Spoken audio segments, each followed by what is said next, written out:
Hello students, I am Rashmi. Welcome to my YouTube channel go on learning. आज हम class 11th की book Hornbill से lesson 4 read करेंगे। The name of the lesson is landscape of the soul, written by Nathalie ट्रूवरॉय।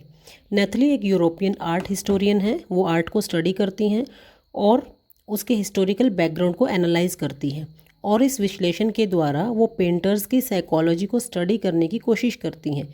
वो ये जानने की कोशिश करती हैं कि अलग अलग एरियाज़ के पेंटर्स का पेंटिंग स्टाइल क्या दर्शाता है। इस लेसन में उन्होंने चाइनीज़ और वेस्टर्न पेंटिंग का बहुत ही सुंदर कंपैरिजन दिखाया है, और वो कंपैरिजन क्या है इस लेसन में हम रीड करेंगे। ये लेसन थोड़ा सा डिफ़िकल्ट है, लेकिन अगर आप इसके बेसिक कॉन्सेप्ट को अच्छे से समझ लेंगे तो इतना भी मुश्किल आपको नहीं लगेगा। So let us start the lesson. A wonderful old tale is told about the painter Wu Daozi who lived in the 18th century। सबसे पहले नेथली हमें बताती हैं कि वू डाउजी एक चाइनीज़ पेंटर था जो 8वीं सदी में रहता था। His last painting was a landscape commissioned by the Tang Emperor Zhuangzong to decorate a palace wall। Tang वंश का राजा जुआंगजोंग वू डाउजी को आदेश देता है, कमीशनड मीन्स आदेश देता है कि वो एक लैंडस्केप की पेंटिंग बनाए जिससे वो अपनी पैलेस की वॉल को डेकोरेट कर सके, और ये वू डाउजी की लास्ट पेंटिंग थी। The master had hidden his work behind a screen so only the emperor would see it. Master ने यानी कि वू डाउजी ने अपनी इस पेंटिंग को एक स्क्रीन के पीछे, एक पर्दे के पीछे छुपा दिया, क्योंकि वो ये चाहता था कि सिर्फ राजा ही उसको देखे। For a long while, the emperor admired the wonderful scene, discovering forest, high mountains, waterfalls, clouds floating in an immense sky, men on hilly paths, birds in flight। अब उस पेंटिंग में क्या क्या था? उस पेंटिंग के अंदर फॉरेस्ट थे, ऊंचे ऊंचे पहाड़ थे, झरने थे, इमेंस स्काई, विशाल आसमान में तैरते हुए बादल थे, पहाड़ी रास्तों पे चलते हुए आदमी थे, और आसमान में उड़ते हुए बर्ड्स थे। और इस नज़ारे को जो राजा है वो बहुत देर तक एडमायर करता रहा, तारीफ करता रहा।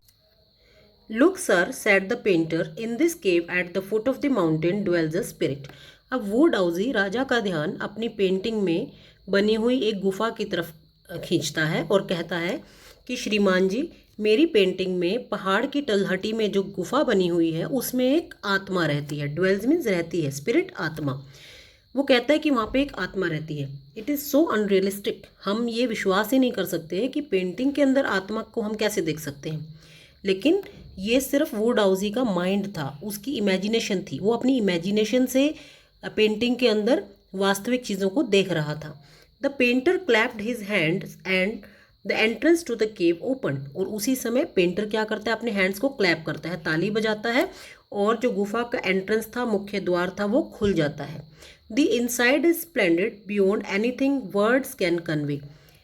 Please let me show your majesty the way. अब वो डाउजी कहता है कि the inside is splendid, splendid means शानदार। कहता है अपने राजा को कि गुफा का अंदर का जो हिस्सा है वो बहुत स्प्लेंडेड है, बहुत शानदार है, कि मैं उसको शब्दों में बयान नहीं कर सकता। तो आप मेरे पीछे चले आइए, let me show you the way, कि मैं आपको रास्ता दिखाता हूँ, आप भी मेरे पीछे पीछे इस गुफा में चले आइए। तो ये सब क्या है? क्या हम ये सोच सकते हैं कि एक पेंटिंग के अंदर कोई गुफा है और उसका दरवाज़ा क्लैप करने से ही खुल जाता है? ऐसा नहीं हो सकता।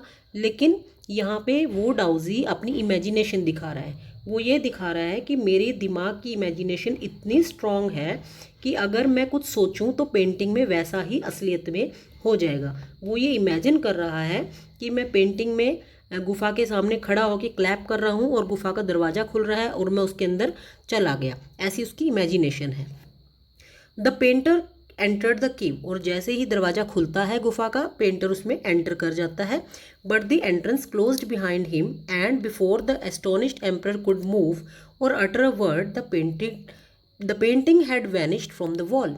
अब क्या होता है कि पेंटर उस गुफा के अंदर घुस जाता है, लेकिन जो एंट्रेंस है वो उसके पीछे बंद हो जाती है, दरवाज़ा क्लोज हो जाता है। और इससे पहले कि एस्टोनिश्ड मीन्स हैरान, हैरान राजा कुछ मूव कर पाता, हिल पाता, या कोई शब्द वो बोल पाता, इससे पहले ही क्या हो जाता है, the painting had vanished from the wall. Vanished means गायब हो जाना। पेंटिंग दीवार पे से गायब हो गई। अब वो गायब कैसे हो गई ये भी हम विश्वास नहीं कर सकते।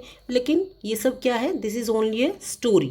ये एक कहानी है, ये एक किस्सा है, चाइनीज़ स्टोरी है। ऐसा एक्चुअली में हुआ या नहीं हुआ हमें नहीं पता, लेकिन लोगों को ये स्टोरी सुनाई जाती है ये बताने के लिए कि हमारा दिमाग इतना स्ट्रॉन्ग है कि हम जो भी सोचेंगे वो हम पेंटिंग के अंदर भी कर सकते हैं। तो ये एक स्टोरी है चाइना में जो सुनाई जाती है। उसके बाद क्या हुआ है, not a trace of would houses brush was left and the artist was never seen again in this world.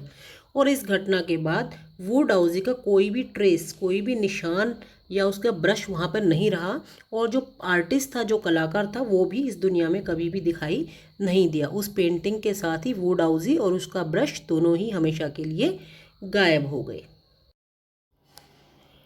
Such stories played an important part in China's classical education. तो ये सिर्फ स्टोरीज थी जो चाइना की classical education में, पौराणिक शिक्षा में बहुत महत्व रखती हैं, क्योंकि आज भी ये स्टोरीज वहाँ पर बच्चों को सुनाई जाती हैं। The books of Confucius and Zhuangzi are full of them. They help the master to guide his disciple in the right direction. Disciple means student, शिष्य या फॉलोवर। तो कॉन्फ्यूशियस और ज़ुआंगजी जो चाइना के बहुत ही फेमस दार्शनिक थे, फिलोसोफर्स थे, उनकी बुक्स भी वुड हाउसी जैसी स्टोरीज से भरी पड़ी हैं, क्योंकि ये स्टोरीज उनके डिसाइपल्स को सही रास्ता दिखाने में हेल्प करती थी, उनके शिष्यों को ये बताने में हेल्प करती थी कि हमारा माइंड बहुत ही पावरफुल है। Beyond the anecdote they are deeply revealing of the spirit in which art was considered.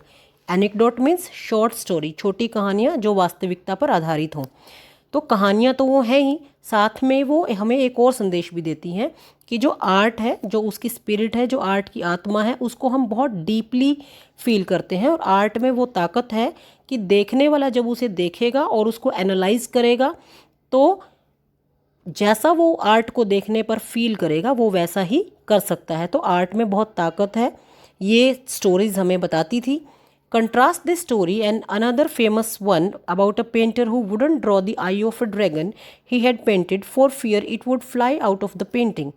अब ये चाइनीज़ स्टोरी थी, और एक और चाइनीज़ स्टोरी, एक और पेंटर की स्टोरी नेथली हमें बताती हैं कि एक पेंटर था चाइनीज़ जो अपने ड्रैगन की आई कभी भी ड्रॉ नहीं करता था, उसकी आँख कभी नहीं बनाता था, क्योंकि उसे ये लगता था कि अगर मैंने इसकी आँख बना दी तो वो ज़िंदा हो जाएगा और पेंटिंग से उड़ जाएगा। तो ये दोनों चाइनीज़ स्टोरी थी, और इसके कंट्रास्ट में, इसके विपरीत अब नेथली हमें एक और स्टोरी सुनाएंगी जो वेस्टर्न पेंटिंग्स को रिप्रेजेंट करती हैं। और ये स्टोरी वो लेकर आई हैं अपने नेटिव फ्लैंडर्स से। नेटिव मीन्स जहाँ की वो रहने वाली हैं, फ्लैंडर्स की। फ्लैंडर्स क्या है? फ्लैंडर्स देखो यहाँ पे मैप में, फ्लैंडर्स वेस्टर्न यूरोप का एक हिस्सा है, पश्चिमी यूरोप का एक हिस्सा है फ्लैंडर्स, ये ग्रीन वाला हिस्सा। और हमारी नेथली जो ऑथर हैं वो भी फ्लैंडर्स की ही रहने वाली हैं।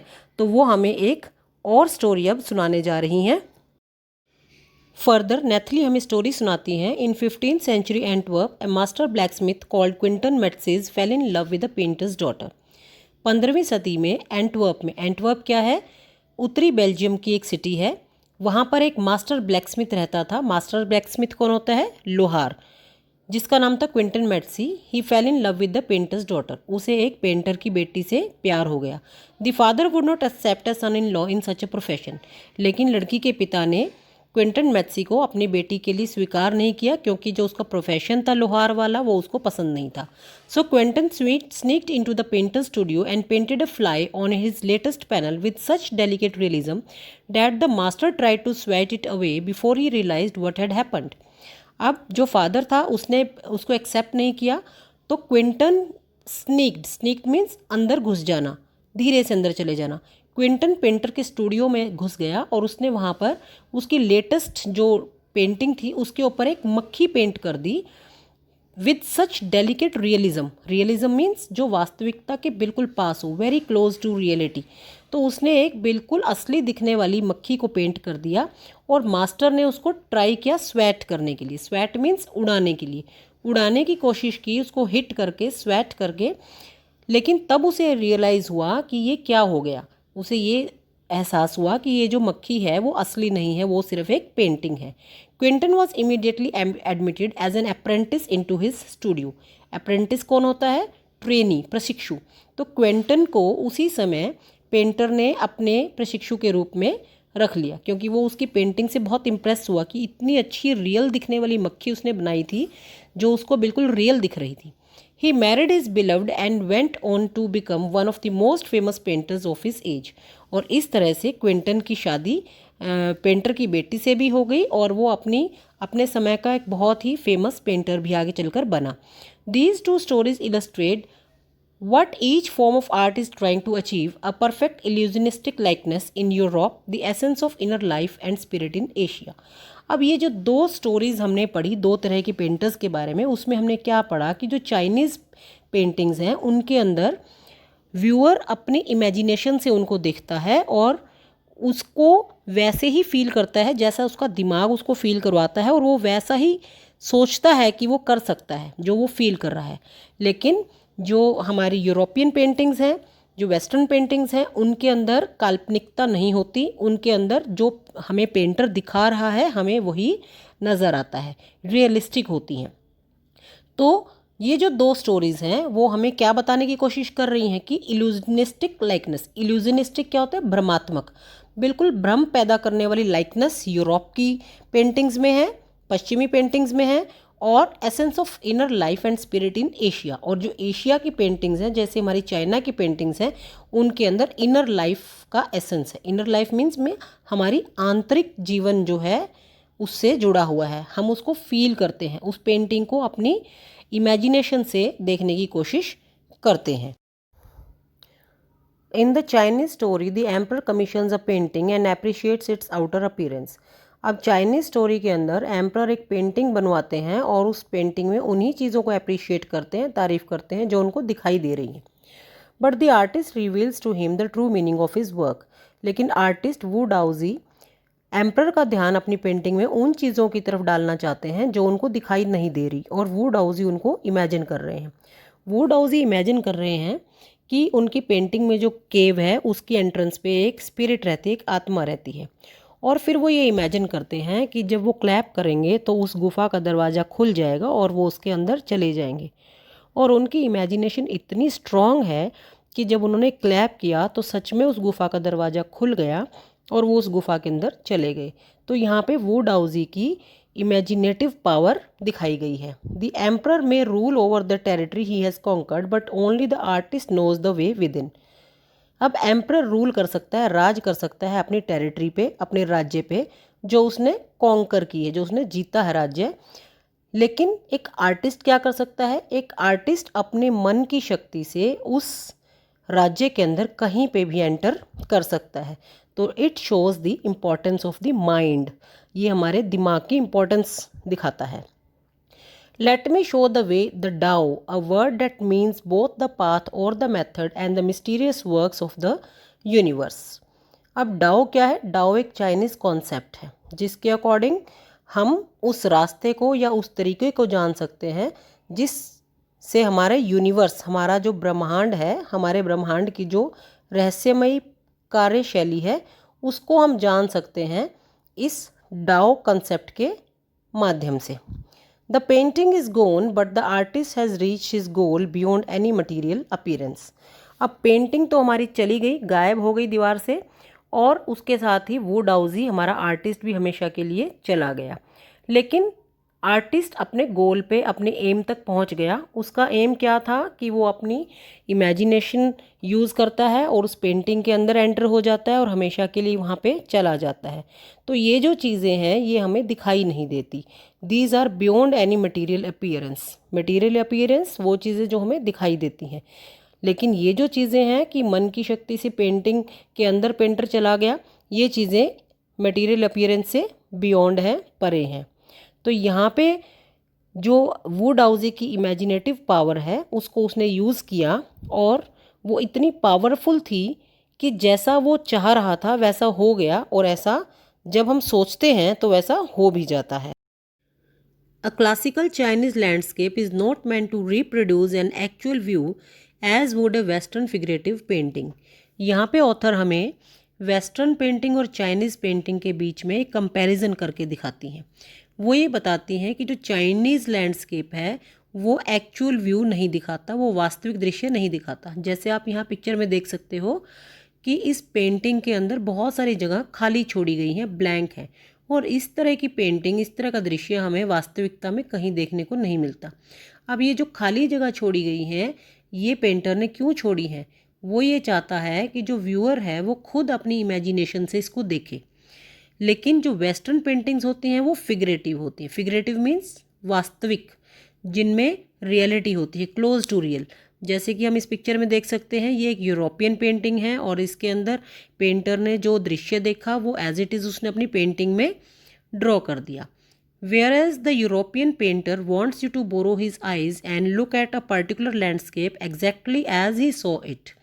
अब एक यूरोपियन पेंटर चाहता है कि उसकी पेंटिंग को हम उसकी आंखों से देखें, जैसा उसने ड्रॉ किया है, जो उसने उसमें पेंटिंग में बनाया है, व्यूअर भी उसको वैसा ही देखे जैसा उसने किसी एक स्पेसिफिक एंगल से उस पेंटिंग को देखा है। लेकिन the Chinese painter does not choose a single view point.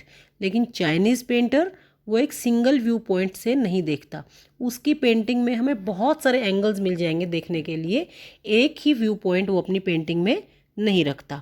His landscape is not a real one and you can enter it from any point, then travel in it. The artist creates a path for your eyes to travel up and down and then back again in a leisurely movement.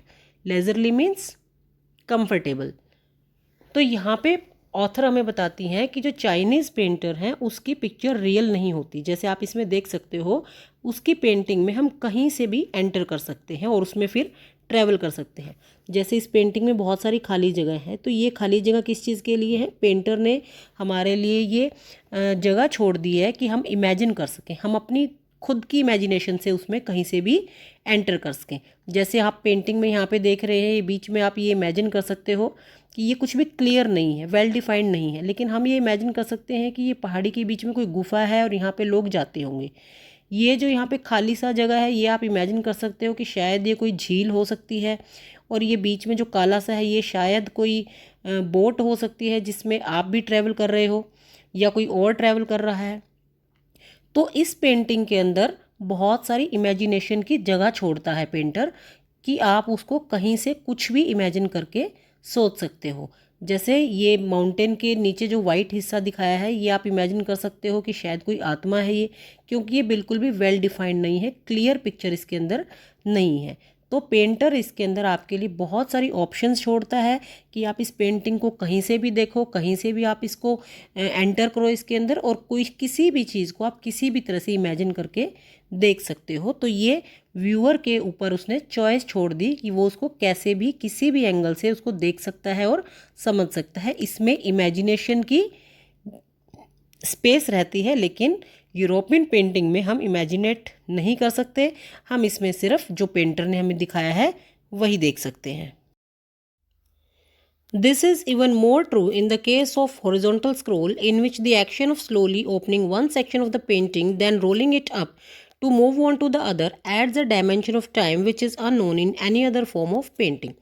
अब Chinese painting में एक और तरह की painting भी होती है जिसमें पेंटिंग को रोल किया जाता है, और जैसे जैसे व्यूअर उसको हॉरिजॉन्टल स्क्रॉल करता है, मींस पेंटिंग को ऊपर से नीचे जब वो खोलता है, तो धीरे धीरे उसकी आंखों के सामने सीक्वेंस में सीन्स उभरते हैं, और जैसे जैसे वो सीन्स उभरते हैं देखने वाला अपनी इमेजिनेशन उन सीन्स में डालता है। देखने वाले को ये पेंटिंग बहुत ही इंटरेस्टिंग लगती है क्योंकि ये एक अलग तरह की पेंटिंग है, क्योंकि जैसे जैसे वो खुलती है, सीन्स उसके सामने आते हैं, वो अपनी कल्पना शक्ति से उसमें नई नई तरह की बातें सोच सकता है, इमेजिन कर सकता है। It also requires the active participation of the viewer who decides at what pace he will travel through the painting, a participation which is physical as well as mental. अब चाइनीज़ पेंटिंग के अंदर देखने वाले की active participation की ज़रूरत होती है, और पार्टिसिपेशन कैसे? फिजिकल भी और मेंटल भी, शारीरिक और मानसिक दोनों रूप से उसको पार्टिसिपेट करना पड़ता है चाइनीज़ पेंटिंग को समझने के लिए, जैसे वू डाउजी ने किया। जब वू डाउजी ने पिक्चर को देखा तो वो फिजिकली भी प्रेजेंट था और मेंटली भी। मेंटली कैसे? क्योंकि वो अपने दिमाग से इमेजिन कर रहा था और उसकी इमेजिनेशन इतनी स्ट्रॉन्ग थी कि जो उसने इमेजिन किया फिजिकली वैसा हो गया, और वो फिजिकली शारीरिक रूप से एक्टिव था और उसकी बॉडी उस पेंटिंग के अंदर हमेशा के लिए चली गई। The Chinese painter does not want you to borrow his eyes. He want you to enter his mind. अब एक चाइनीज़ पेंटर ये नहीं चाहता कि आप उसकी पेंटिंग को उसकी नज़र से देखो जैसा उसने उसको बनाया है, क्योंकि उसने पेंटिंग को अपनी इमेजिनेशन से बनाया है, और वो ये चाहता है कि आप उसके दिमाग में एंटर कर जाओ। जैसे उसने उसको परसीव किया है आप भी उसको ऐसे ही इमेजिन करने की कोशिश करो। The landscape is an inner one, a spiritual and conceptual space. अब लैंडस्केप क्या है चाइनीज़ पेंटर के अकॉर्डिंग, वो इनर है। इनर मीन्स हमारी इमेजिनेशन से बनाई हुई एक पिक्चर है। पेंटर ने उसको वैसे नहीं बनाया जैसे उसने उसको देखा, बल्कि उसको वैसे बनाया जैसे उसने उसको इमेजिन किया।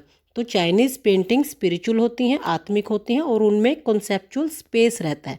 कॉन्सेप्चुअल स्पेस मीन्स उसमें आप इमेजिनेट करने की आपको जगह मिलती है, आपको कल्पना करने की जगह उन पेंटिंग्स में मिलती है। This concept is expressed as shanshui, literally mountain water which use together represent the word landscape. अब लैंडस्केप क्या है? लैंडस्केप इज माउंटेन वाटर, पर्वत और पानी, और इस कॉन्सेप्ट को चाइनीज़ में शेनशुई कहते हैं। अब इसका क्या मतलब हुआ? जब बच्चा अपनी पहली ड्राइंग बनाता है, अपना पहला लैंडस्केप बनाता है, तो वो क्या ड्रॉ करता है? वो पहाड़ ड्रॉ करता है, एक घाटी ड्रॉ करता है, और उसमें से निकलती हुई एक नदी ड्रॉ करता है। तो उसके लैंडस्केप के दो मुख्य तत्व क्या हैं? माउंटेन और वाटर, पर्वत और पानी। तो शेनशुई में भी इन्हीं दो तत्वों का जिक्र किया गया है। More than two elements of an image, these represent two complementary poles reflecting the Daoist view of the universe. अब ना सिर्फ ये दो एलिमेंट्स हैं एक पेंटिंग के, पर्वत और पानी, बल्कि ये डाओ के मत के अनुसार यूनिवर्स के दो कॉम्प्लीमेंट्री पोल्स भी हैं। कॉम्प्लीमेंट्री मीन्स जो एक दूसरे के विपरीत हैं।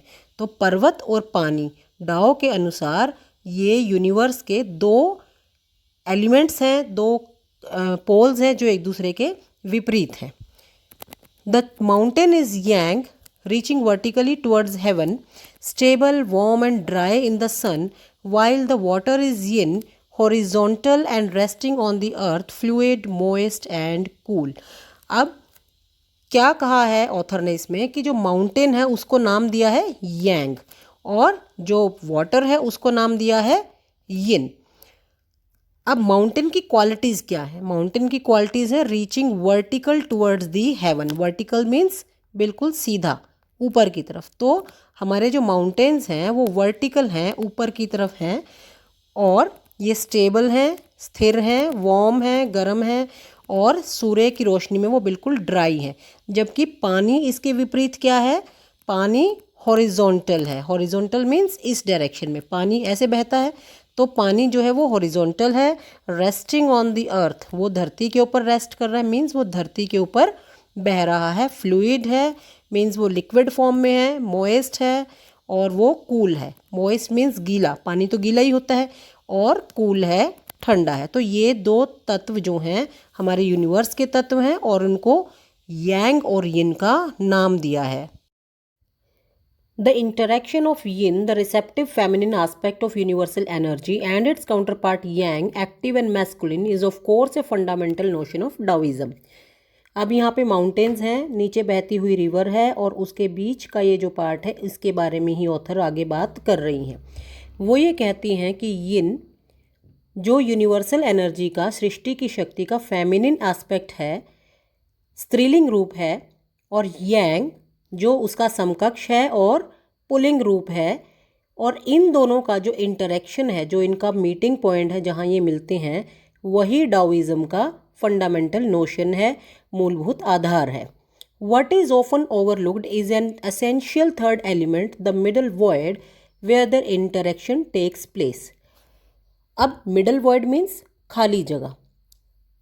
अब डाओइज्म में यिंग को भी माना गया है, यांग को भी माना गया है, यानी कि पहाड़ को और नदी को, लेकिन उसके बीच का ये जो हिस्सा है जिसको मिडल वॉइड कहा जाता है, ये भी बहुत इम्पोर्टेंट है, और ये तीसरा एसेंशियल एलिमेंट है, क्योंकि यहाँ पर ही यिन और यांग का इंटरेक्शन होता है, यहीं पे वो दोनों मिलते हैं। This can be compared with the yogic practice of pranayama, breathe in, retain, breathe out. The suspension of breathe is the void where meditation occurs. अब यहाँ पर ऑथर डाओइज्म के कॉन्सेप्ट को योगिक प्रैक्टिस से कंपेयर कर रही हैं। वो ये कहती हैं कि जैसे प्राणायाम में हम ब्रीद इन, सांस लेते हैं, रिटेन, सांस को रोक लेते हैं, एंड ब्रीद आउट, और फिर सांस को बाहर छोड़ देते हैं, इसी रिटेनिंग को, ये जो बीच वाला हिस्सा है, जब हमने सांस को रोक लिया, इसी को सस्पेंशन ऑफ ब्रीथ कहते हैं, सांस को रोक लेना। तो यही वो वॉइड है, यही वो खाली जगह है जहाँ पर मेडिटेशन होती है। हम अपना ध्यान किसी जगह पे लगाते हैं, हम एकाग्र हो पाते हैं। तो ये जो जगह है, जब हमने सांस को रोका, जब हमने ध्यान लगाया, ये बहुत इंपॉर्टेंट है। The middle void is essential, nothing can happen without it, hence the importance of white unpainted space in Chinese landscape. आगे ऑथर कहती हैं कि मिडल वॉइड बहुत इंपॉर्टेंट है। जैसे डाओइज्म के कॉन्सेप्ट में यिन है, यांग है, लेकिन मिडल वॉइड वो जगह है जहाँ पे ना यिन है ना यान है, और क्योंकि वो दोनों का मीटिंग पॉइंट है, इसलिए वो बहुत इंपॉर्टेंट है। इसी तरह से प्राणायाम में भी सांस का रोका जाना बहुत इंपॉर्टेंट है। तो जो चाइनीज़ पेंटिंग है उसके अंदर में भी ऑथर यही बता रही हैं कि जो ये खाली एरिया है, जो वाइट एरिया है, जो अनपेंटेड स्पेस है, वही मिडल वॉइड है चाइनीज़ पेंटिंग का, क्योंकि यही वो एरिया है जहाँ से व्यूअर अपनी इमेजिनेशन को बढ़ाता है। वो इमेजिन करता है तरह तरह से चीज़ों को, और वो नई चीज़ें क्रिएट करता है। यहाँ पे उसको अवसर मिलता है अपनी इमेजिनेशन को यूज़ करने का। So it is very important area of the Chinese landscape. This is also where man finds a fundamental role. अब मैन का रोल क्या है यूनिवर्स में? Man is just like a void. जैसे डाओइज्म में बताया गया है कि मिडल वॉइड की बहुत इंपॉर्टेंस होती है, ऐसे ही यूनिवर्स में मैन की भी इंपॉर्टेंस होती है, क्योंकि वही यूनिवर्स में अपनी इमेजिनेशन से चीज़ों को क्रिएट करता है। In that space between heaven and earth, he becomes the conduit of communication between both poles of the universe. अब यूनिवर्स के दो पोल्स कौन से बताए गए थे? माउंटेन और वाटर। और इन्हीं दोनों पोल्स के बीच में मैन कॉन्डुइट का काम करता है। कॉन्डुइट मीन्स चैनल, एक कनेक्शन का काम करता है। यिन और यांग के बीच में कम्युनिकेशन का मोड मैन ही बनता है। तो उसकी जो इम्पोर्टेंस है, उसकी जो प्रेजेंस है यिन और यांग के बीच में, वो बहुत ज़्यादा है। His presence is essential, even if it's only suggested. Far from being lost or oppressed by the lofty peaks, he is, in Francois Cheng's wonderful expression, the eye of the landscape. अब author यहाँ पे हमें बताती हैं कि उसकी जो presence है मैन की, वो बहुत इंपॉर्टेंट है। ओप्रेस्ड मीन्स जिन लोगों को दबाया जाता है, और लॉफ्टी पिक्स मीन्स ऊंची पहाड़ियाँ, ऊंची पर्वत की शिखर। तो यहाँ पे ऑथर हमें बताती हैं कि फ्रैंकोइस चेंग ने एक बहुत ही अच्छी एक्सप्रेशन दी थी कि man is the I of the landscape, कि जो मैन है वही इस लैंडस्केप की आँख है। कैसे?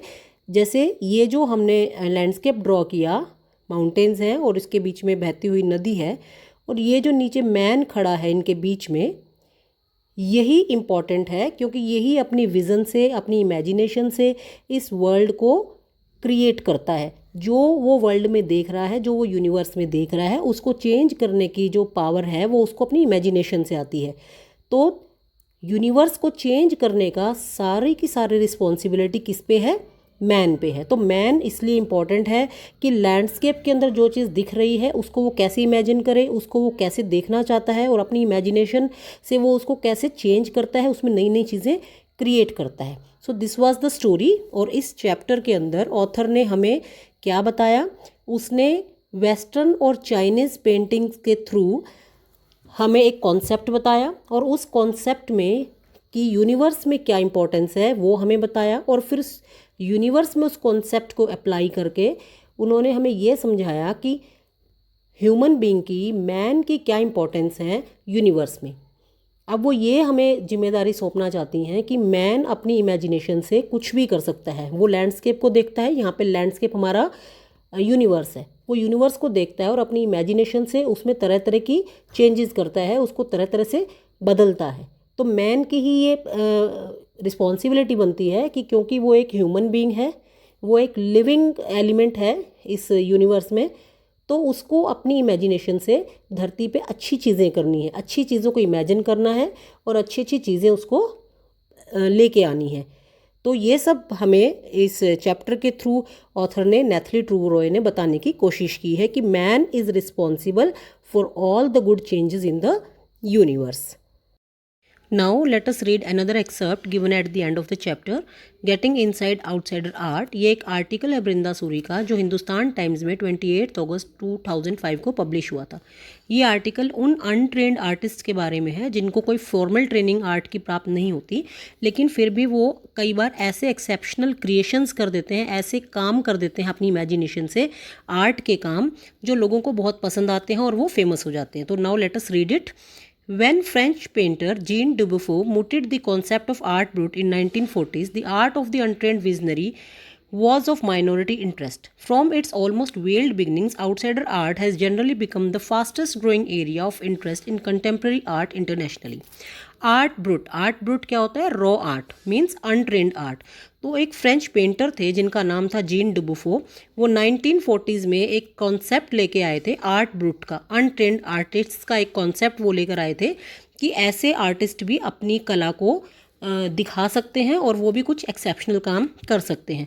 तो ये जो कॉन्सेप्ट था ये शुरू में फेमस नहीं था, ये बिल्कुल भी पॉपुलर नहीं था। लोग ऐसे अनट्रेंड आर्टिस्ट की जो क्रिएशंस होती थी उनको पसंद नहीं करते थे, उनकी तारीफ वो लोग नहीं करते थे। लेकिन धीरे धीरे ये जो कॉन्सेप्ट था ये फेमस होने लगा और ऐसे आर्टिस्ट को भी अप्रिशिएट किया जाने लगा, उनके कार्यों को भी सराहा जाने लगा। This genre is described as the art of those who have no right to be artists, as they have received no formal training, yet show talent and artistic insight. Their works are a stimulating contrast to a lot of mainstream offerings.